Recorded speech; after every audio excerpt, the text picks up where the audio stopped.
Hello, I'm Laura Rose, Assistant Professor of Law at the University of South Dakota and co-author on Mastering Trial Advocacy 2nd edition. Welcome to a series of discussions that we're going to be having about each fundamental skill within a trial to help you become the advocate that you were always meant to be. I want to start by talking about opening statements, and when we start with talking about opening statements, we want to first start talking about themes. Themes are essential parts of what we do as attorneys every single day. The reason that themes are so essential in a trial setting is because they become the earworm, the hook, the thing that the jury member remembers, that calls back to the essence of your case. It's the thing that they are repeating when they walk into the deliberation room. Think back to any given summer and whichever song has been stuck in your head over and over and over again. You want your theme to have that same effect. It should be something that resonates with the facts of your case and allows you to simply and succinctly display your persuasive skills to the members of the jury. You want to make sure that it works clearly and easily for you and isn't something that's too flippable. Let's talk about primacy and recency. Primacy and recency is a psychological theory that tells us that as human beings, when we see or hear someone talking, we remember the first thing that they say and the most recent or last thing that they say. The things in the middle become a little hazy. We remember bits and pieces, but not as clearly as we remember the beginning and the end. So what does that mean for you as an advocate? It means that through your case analysis, when you identify those strong facts, the strongest facts, the things that matter the most to your case, go at the beginning of your opening statement story and at the end of your opening statement story. This allows you to clearly and succinctly put forth what it is that's going to be heard for the members of the jury, and also earns you credibility when you talk about those weaker areas in the middle of the story of your opening statement. Because you don't shy away from those facts. You don't run from that bad information. You simply choose to highlight it in a different fashion.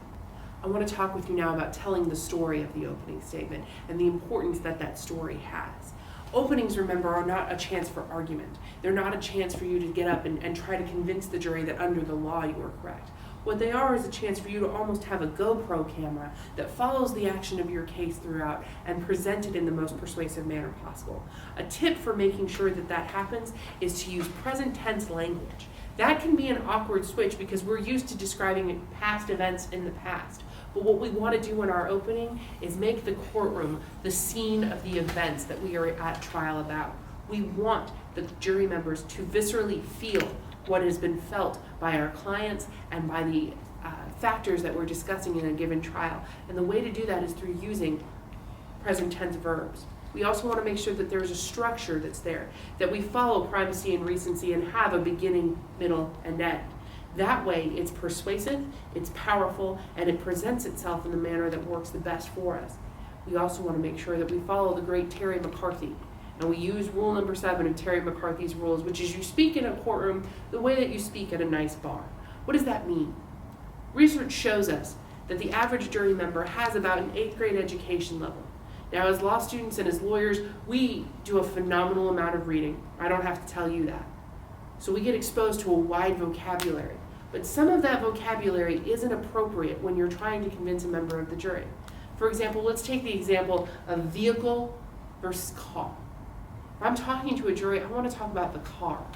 I don't want to say the vehicles collided. I want to say the cars crashed. Because that's the language that my jury uses. That's the language that empowers them. That's the language that says to them, I'm not speaking down to you as an attorney who thinks I know better than you. I'm coming to your house, I'm coming to where you live, and I'm giving you this case in the terms that I know you will understand and identify with, so that you feel empowered to do the right thing as the most powerful person in the room. The other thing that we want to do with an opening statement after we've told our stories, we want to move to a commercial break where we preview the law. That number 1 gives us a nice pause, a nice move out from where things have gone. And number 2, what it also does is it allows us to say, there is going to be some law that we talk about here. The judge is going to instruct you on it. I'm not going to argue that with you. We'll have that conversation at the end of trial when I stand here for closing arguments. But I want you to have this framework in mind, members of the jury, because these are the key things you need to be looking out for. You never want them to feel lost or as if you haven't given them proper direction, because if you don't give them that direction, opposing counsel will. And if opposing counsel does it before you do it, you have lost the case before you have ever even started with it. Let's move on to the basic legal principles of opening statements. As in any proceeding, the judge is in charge. You need to make sure that you know your audience, that you are situationally aware and you know your judge. There are going to be judges who will permit more theatrics. There are going to be judges who want you behind that podium. You need to make sure you know who you're dealing with and what you can do to allow you, as the advocate, to make the choices that are best suited for your kind of advocacy style. We're not going to waste time arguing in an opening statement. We're going to tell the story with bright, vivid language, sensory language, so that the members of the jury can hear and see and feel the things that we want them to.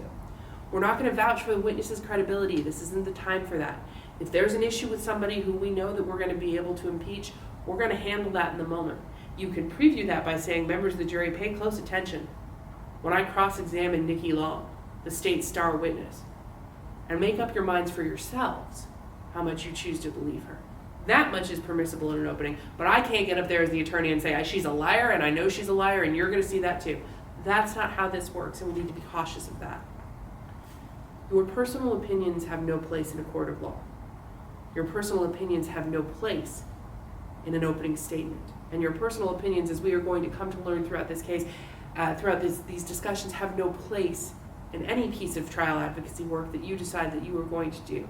Instead, you want to avoid that ethical quagmire and present the information in a compelling and persuasive way so that the jury makes up their own minds and makes those decisions for themselves.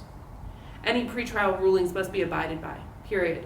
If there's been a motion to exclude something, don't hint at it. Don't shade it as if it might come in again. Don't play that game, because you're sacrificing your own credibility with your judge and opposing counsel at that point. We talk about in the book likability, believability, credibility with the jury, but they're not the only people that you have those things with. You also have them with your fellow members of the bar. You also have them with the members of the bench. And the advocate who shades things, even after they've gotten what they want, is going to be an advocate that loses respect in the courthouse, and that will not be someone that is relied on by the other members of their profession. The rule in opening statement is you can talk about a piece of evidence if you have a good faith basis that it's going to be able to come in over the course of the trial. The issue with that is that good faith is kind of nebulous. It's one of those wiggle words that we use. If you don't feel confident standing in front of the members of the jury that they are actually going to hear about something, if you don't think that there's going to be a big fight, that you're going to have to really get down into the advisory committee notes and the case law in order to make sure that a certain thing gets admitted, don't mention it in an opening statement. It's not worth it. Because the last thing you want to do is in this statement, where you are making a promise to the members of the jury of what they are going to hear, is to say they're going to hear something and then never mention it.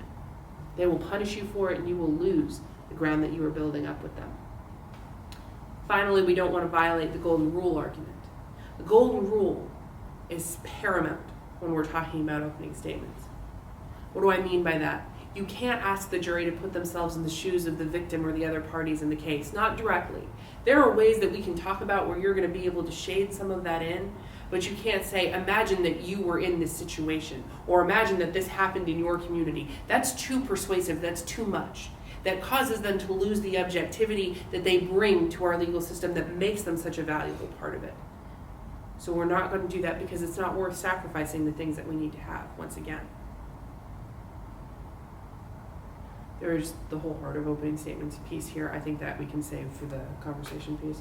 Okay. So hang on, I'm going to do one more thing and then As you choose how to structure your opening statement, be aware of the nonverbal communication portions too. And we're going to talk about that a little bit more here in a minute. But always remember that as human beings, we communicate so much more through nonverbal communication than we could ever communicate through speech. We communicate through our posture, through our body language, through our facial expressions. These are tools in your advocacy tool belt. Make use of them well, and you won't be sorry.